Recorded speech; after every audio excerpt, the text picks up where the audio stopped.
जय श्री कृष्णा। धार्मिक वध कथा में आपका दिल से स्वागत है। आज हम सुन रहे हैं बड़ी सुंदर प्यारी कथा, गीता का अध्याय। श्री भगवान लक्ष्मी माता को कहते हैं कि आज मैं आपको 5वां अध्याय सुनाने जा रहा हूँ। आप इस अध्याय को दिल लगाकर ध्यान से सुनना। एक नगर था, उसमें पिंगल नामक एक ब्राह्मण रहता था। वह वेद पाठी ब्राह्मणों के सबसे विख्यात वंश में था। सर्वदा उत्पन्न हुआ, किंतु अपने कुल के लिए उचित वेद शास्त्र के स्वाध्याय को छोड़कर ढोल बजाते हुए उसने नाच गाने में मन लगा लिया। गीत, नृत्य, बाजा बजाने की कला में परिश्रम करके पिंगल ने बड़ी ही प्रसिद्धि प्राप्त कर ली थी। उसी से उसका राजभवन भी प्रवेश हो गया था। अब वह राजा के साथ रहने लगा। स्त्रियों के सिवा और कहीं उसका मन नहीं लगता था। धीरे धीरे अभिमान बढ़ जाने से होकर वह एक एकांत में राजा से दूसरों के द्वारा दोष बतलाने भी लगा। पिंगल की एक स्त्री थी जिसका नाम था अरुणा। वह नीच कुल में उत्पन्न हुई थी और कामी पुरुषों के साथ में विहार करने की इच्छा से सदा उन्हीं की खोज में घूमा भी करती थी। उसने पति को अपने मारक का कंटक समझकर एक दिन आधी रात में घर के भीतर ही उसका सिर काटकर मार दिया था और उसी की लाश को जमीन में गाड़ भी दिया था। इस प्रकार प्राणों से वियुक्त होने पर वह यमलोक पहुंच गया।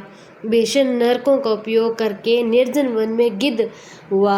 अरुणा में भगंदर रोग के अपने सुंदर शरीर का त्याग कर घोर नरक भोगने के पश्चात उसी वन में शुकी हुई एक दिन वह दाना चुगने की इच्छा से इधर उधर फुदक रहा था। इतने में क्या था कि उस गिद्ध ने पूर्व जन्म के वेर का उसे याद आ गया। उसने अपने तीखे नखों से फाड़ डाला। सोकी घायल होकर पानी से भरी हुई मनुष्य की खोपड़ी में गिरी। गिद्ध पुण्य उसकी ओर झपटा। इतने में ही जाल फैलाने वाले बहेलिये ने उसे बाणों का निशाना बना लिया था। उसकी पुनर्जन्म की पत्नी शुकी उस खोपड़ी के जल में डूबकर प्राण त्याग चुकी थी। फिर वह क्रूर पक्षी के रूप में उसी में गिरकर डूब गया। अब तब यमराज के दूत उन दोनों को यमलोक में ले गए। वहां अपने पूर्वकृत पाप कर्म को याद करके दोनों ही भयभीत हो रहे थे। उन्होंने सोचा, पता नहीं अभी यम हमें कितनी सजा देगा। यमराज ने जब उनके घृणित कर्मों को पढ़ा, सुना और देखा, तब उन्हें मालूम हुआ कि मृत्यु के समय खोपड़ी के जल में स्नान करने से इन दोनों का पाप नष्ट हो चुका है। तब उन्होंने उन दोनों को मनवांछित लोक में जाने की आज्ञा दे दी। अब यह सुनकर अपने पाप को याद करते हुए दोनों ही आश्चर्यचकित हो गए। पास जाकर यमराज के चरणों में प्रणाम करके पूछने लगे, भगवान, ये आपने क्या कह दिया? हमने तो बहुत ही पाप किया था, पूर्व जन्म में इतना घृणित पाप किया था, और आप हमें ऐसा वरदान दे रहे हैं कि हम मन इच्छा से लोक में भेजने का कारण क्या है? तो यमराज ने कहा, गंगा के किनारे वट नामक एक उत्तम ब्रह्मज्ञानी रहते थे। वह एकांतवासी, ममता रहित, शांत, विरक्त, किसी से भी द्वेष न रखने वाले थे। प्रतिदिन गीता के 5वें अध्याय का जप करना उनका सदा एक नियम था। 5वें अध्याय को सुनने मात्र से ही महापापी पुरुष भी सनातन ब्रह्म का ज्ञान प्राप्त कर लेता है। तो उसी पुण्य के प्रभाव से शुद्ध चित्त होकर उन्होंने अपने शरीर का परित्याग किया था। गीता के पाठ से जिनका शरीर निर्मल हो गया था, जो आत्म ज्ञान प्राप्त हो चुके थे, उन्हीं महात्मा की खोपड़ी का जल पाकर तुम दोनों पवित्र हो गए। अब तुम दोनों मनवांछित लोक को जाओ, क्योंकि गीता के 5वें अध्याय का महत्व से तुम दोनों को शुद्धि प्राप्त हुई है।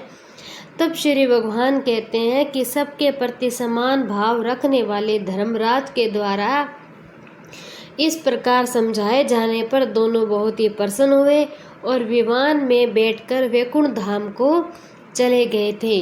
अर्जुन बोले, गीता का अध्याय 6। अब मैं 6ठे अध्याय का महत्व सुनाता हूँ, जिसे सुनने वाले मनुष्य के लिए मुक्ति करने वाला बताया गया है। गोदावरी नदी के तट पर प्रतिष्ठापुर नाम एक विशाल नगर था, जहाँ मैं पिपलेश के नाम से विख्यात होकर रहता था। उस नगर में जानश्रुति नाम का एक राजा रहते थे, जो भूमंडल के प्रजा को अत्यधिक प्रिय थे। उनका प्रताप मंडल के प्रचंड तेज के समान जान पड़ता। प्रतिदिन उन्हें होने वाले अनेक यज्ञ के धुएं से नंदनवन के कल्प वृक्ष इस प्रकार काले पड़ गए थे, मानो राजा के असाधारण दानशीलता देखकर वे लज्जित हो गए हो। उनके यज्ञ में प्राप्त रसवाद में भरा सदा आसक्त होने के कारण देवता लोग कभी प्रतिष्ठा पुर को छोड़कर बाहर नहीं जाते थे। उनके दान के समय छोड़े हुए जल की धारा ही प्रताप रूपी तेज और यज्ञ के धुओं से पुष्ट होकर मेघ ठीक समय पर वर्षा करते। उस राजा के शासन काल में खेती में होने वाले 6 प्रकार के उपद्रव के लिए कहीं थोड़ा सा भी स्थान नहीं मिलता। अच्छी नीतियों के प्रसार करने वाला वो राजा था। वे बावड़ी, कुएं, पोखरे खुदवाने के बहाने मानो प्रतिदिन पृथ्वी के भीतर निधियां अवलोकन करती थी। एक समय राजा के दान तप यज्ञ से संतुष्ट होकर स्वर्ग देवता उन्हें वर देने के लिए आए। वे कमल नाल के समान उज्जवल हंसों का रूप धारण कर अपनी पंख हिलाते हुए आकाश मार्ग से चलने लगे। बड़ी ही उतावली के साथ उतरे हुए सभी हंस फर्श पर बातचीत में करते जाते। उनमें से बद्राक्ष आदि 2-3 हंस वेग से उड़कर आए और निकल गए। तब पिछले वाले हंसों ने आगे जाने वालों को संबोधित करते हुए कहा, अरे भाई बद्राक्ष, तुम लोग वेग से चलकर आए, आगे क्यों हो गए? यह मार्ग बड़ा ही दुर्गम है, इसमें हम सबको एक साथ मिलकर चलना चाहिए। क्या तुम्हें दिखाई नहीं देता? ये सामने ही पुण्य मूर्ति महाराज ज्ञान श्रुति का तेज पुंज अत्यंत स्पष्ट रूप से प्रकाशमान हो रहा है। उस तेज से भस्म होने की आकांक्षा, अतः सावधान होकर चलना। तो पीछे वाले हंसों ने यह वचन सुनकर आगे वाले हंस हंस के चल दिए। उच्च स्वर से उनकी बातों की अवहेलना करते हुए बोले, अरे भाई, क्या इस राजा ज्ञान श्रुति का तेज ब्रह्मवादी महात्मा के तेज से अधिक है? क्या तिरुव है? हंसों की ये बातें सुनकर राजा ज्ञान श्रुति अपने ऊंचे महल की छत से उतर गए, सुखपूर्वक आसन पर विराजमान हो गए। अपने सारथी को बुलाकर बोले, जाओ महात्मा रेयक यहाँ ले आओ। राजा का ये अमृत के समान वचन सुनकर मह नामक सारथी प्रसन्नता प्रकट करता हुआ नगर से बाहर निकला। सबसे पहले उसने मुक्तिदायिनी काशीपुरी की यात्रा की, जहाँ जगत के स्वामी भगवान विश्वनाथ मनुष्य को उपदेश दिया करते थे। उनके बाद वह गया क्षेत्र में पहुंचा, जहाँ नेत्रों वाले भगवान गदाधर संपूर्ण लोगों का उद्धार करने के लिए निवास करते। नाना तीर्थों में भ्रमण करता हुआ सारथी पाप नाशिनी मथुरापुरी में गया। यह भगवान श्री कृष्ण का आदि स्थान है, जो परम महान तथा मोक्ष प्रदान कराने वाला है। वेद और शास्त्रों में तीर्थ त्रिभुवनपति भगवान गोविंद के अवतार स्थान के नाम से प्रसिद्ध है। अब नाना देवता और ब्रह्म ऋषि उनका सेवन करते। मथुरा नगर के कालिंदी यमुना के किनारे शोभा पाता। उसकी आकृति अर्धचंद्र के समान प्रतीत होती। वह सब तीर्थों के निवास से परिपूर्ण परम आनंद प्रदान करने के कारण सुंदर प्रतीत होता है। गोवर्धन पर्वत होने से मथुरा मंडल की शोभा और भी बढ़ गई थी। वह पवित्र वृक्ष लताओं से आवर्त, उसमें 12 वन, वह परम पुण्य में सबका विश्राम देने वाले श्रुति के सारभूत भगवान श्री कृष्ण के आधार भूमि है। उसके बाद मथुरा से पश्चिम और उत्तर दिशा की ओर बहुत दूर तक जाने पर सारथी को एक नगर दिखाई दिया, जहाँ शंख के समान उज्जवल गगनचुंबी महलों की पंक्तियां भगवान शंकर की तरह शोभा पा रही थी। जब ब्राह्मणों के शास्त्रीय आलाप सुनकर मूक मनुष्य भी सुंदर वाणी और पदों का उच्चारण करता है, तो देवता के समान हो जाते हैं। जहाँ निरंतर होने वाले यज्ञ धूम से व्याप्त होने के कारण आकाश मंडल मेघों से धुलते रहने पर भी अपनी कालिमा नहीं छोड़ते। जहाँ उपाध्याय के पास आकर छात्र जन्मकालीन अभ्यास से ही संपूर्ण कलाएं श्वेत पढ़ लेते हैं, जहाँ मणिकेश्वर नाम से प्रसिद्ध भगवान चंद्रशेखर देहधारियों को वरदान देने के लिए नित्य निवास करते हैं। अब राजा मणिकेश्वर से दिग्विजय समस्त राजाओं को जीतकर भगवान शिव का पूजन किया था। तभी से उनका नाम मणिकेश्वर हो गया। उन्हीं के मंदिर के दरवाजे पर महात्मा रेक एक छोटी सी गाड़ी पर बैठे अपने अंगों को गुजराते हुए वृक्ष की छाया का सेवन कर रहे थे। इसी अवस्था में सारथी ने उन्हें देखा।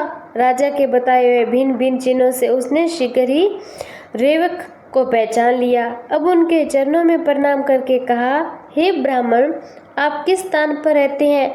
आपका पूरा नाम क्या है? आप तो सदा स्वच्छ विचार करने वाले फिर यहाँ किस लिए ठहरे हैं? इस समय आपका क्या करने का विचार हो रहा है? सारथी के ये वचन सुनकर परम आनंद मन निमग्न महात्मा रेक ने कुछ सोचकर उससे कहा, हम पूर्ण काम, हमें किसी वस्तु की आवश्यकता नहीं। कोई भी हमारी मनोवृत्ति के अनुसार परिचर्चा कर सकता है। रेवक के हार्दिक अभिप्राय का आदर पूर्वक ग्रहण करके सारथी धीरे से राजा के पास चला गया। वहां पहुंचकर राजा को प्रणाम करके उसने हाथ जोड़कर सारा समाचार निवेदन दिया। उस समय स्वामी के दर्शन से उनके मन में बड़ी ही प्रसन्नता थी। अब सारथी के वचन सुनकर राजा के नेत्र आश्चर्यचकित हो उठे। उनके हृदय में रेवक का सत्कार करने की श्रद्धा जाग गई। उन्होंने दो गाड़ी लेकर यात्रा के साथ मोती के हार, अच्छे अच्छे वस्त्र, एक अच्छी सी सिंहासन मंडल में महात्मा रेवक जहाँ रहते थे उस स्थान पर वे पहुँच गए। राजा ने सारी वस्तुएं उनके आगे निवेदन कर दी। पृथ्वी पर पड़कर उन्हें प्रणाम भी किया। महात्मा रेवक अत्यंत भक्ति के साथ चरणों में पड़े हुए राजा को जहाँ श्रुति पर कुपित हो उठे। बोले, हे शूद्र, तू दुष्ट राजा है, क्या तुम मेरा वृतांत नहीं जानता? ये जूती, अपनी ऊंची गाड़ी ले, ये वस्त्र, ये मोतियों का हार, ये दूध देने वाली गाय भी समय ही ले जा। इस तरह राजा देखकर रेवक राजा के मन में भय उत्पन्न कर दिया। तब राजा ने शाप के भय से महात्मा रेवक के दोनों चरण पकड़ लिए। भक्ति पूर्वक कहा, ब्राह्मण, मुझ पर प्रसन्न होइए। भगवान, आप में ये अद्भुत महात्मा कैसा आया? प्रसन्न होकर मुझे ठीक ठीक बताइए। रेवक ने कहा, राजन, मैं प्रतिदिन गीता के 6ठे अध्याय का जप करता हूँ। इसी से मेरी तेज राशि देवता के लिए है। उसके बाद परम बुद्धिमान राजा जांश्रोती ने यत्न पूर्वक महात्मा रेवक से गीता के 6ठे अध्याय का अभ्यास किया। ऐसे उन्हें मोक्ष की प्राप्ति हुई। रेवक मोक्षदायक गीता के 6ठे अध्याय का जप जारी रखते हुए भगवान मणिकेश्वर के समीप आनंद मगन को होने लगे। हंस का रूप धारण करके वरदान देने के लिए आए हुए देवता भी होकर स्वच्छ अनुसार चले गए। जो मनुष्य सदा इस एक ही अध्याय का जप करता है वह भी भगवान विष्णु के स्वरूप को प्राप्त करता है। पाटलिपुत्र में शंकुकर्ण नाम का एक ब्राह्मण रहता था जिसने बहुत धन कमाया, लेकिन वह न तो कभी पितरों का तर्पण करता और न ही देवताओं का पूजन करता। एक बार वो ब्राह्मण अपने पुत्रों के साथ यात्रा कर रहा था। मार्ग में आधी रात के समय जो वो ब्राह्मण सो रहा था, तभी एक सांप आया। आकर उसने उसकी बाजू में डस लिया। अब ब्राह्मण को बचाने के कई प्रयास भी किए गए, लेकिन उसके शरीर की रक्षा न हो सकी। कुछ ही क्षणों में उसके प्राण पखेरु उड़ गए थे। अब क्या था, मृत्यु के बाद वह प्रेत बना और फिर बहुत समय के बाद उसका जन्म प्रेत सर्प योनि में हुआ।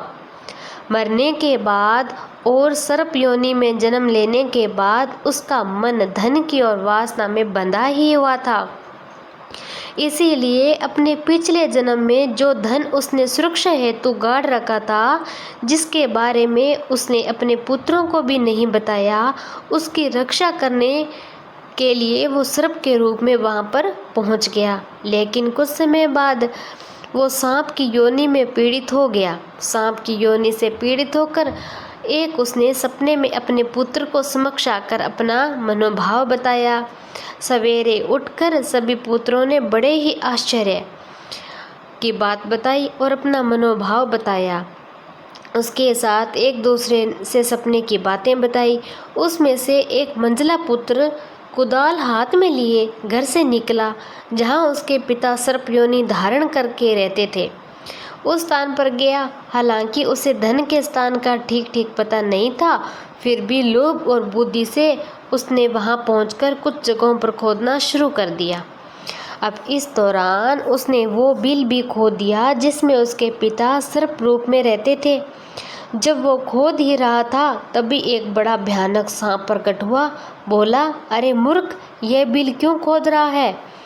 इस पर उसके पुत्र ने कहा, मुझे रात्रि में देखे हुए सपने से पता चला कि यहाँ धन गड़ा है और मैं इसे लेने यहाँ आया हूँ। इस पर उसके सर्परूपी पिता बोले, मैं तेरा पिता हूँ और मैं ही तेरे सपने में आया था। यदि तू मेरा पुत्र है तो मुझे शीघ्र ही इस बंधन से मुक्त कर दे। मैं अपने पूर्व जन्म के गाड़े हुए धन के लालच के कारण यहाँ सांप बनकर इस योनि में उत्पन्न हुआ हूँ, जन्म लिया है। इस पर उसके पुत्र ने पूछा कि उनकी मुक्ति कैसे होगी। इस पर उसके पिता ने कहा कि मेरे जैसे कर्म है, मुझे मुक्त करने में तीर्थ, दान, तप, यज्ञ भी सामर्थ्य नहीं है। केवल गीता का 7वां अध्याय ही प्राणियों के मृत्यु आदि दुखों को दूर करने वाला है। इसीलिए मेरे श्राद्ध के दिन गीता का 7वां अध्याय का पाठ करने वाले ब्राह्मण को श्रद्धापूर्वक भोजन कराना, इससे मुझे जरूर ही मुक्ति मिल जाएगी। अब सर्प योनि में जन्मे अपने पिता का यह वचन सुनकर उसके सभी पुत्रों ने उसकी आज्ञा के अनुसार गीता के 7वें अध्याय का पाठ करवाया। तब शंकुकर्ण ने अपने सर्प का शरीर का त्याग कर दिव्य देह धारण कर सारा धन पुत्रों के अधीन कर मोक्ष को प्राप्त हो गया।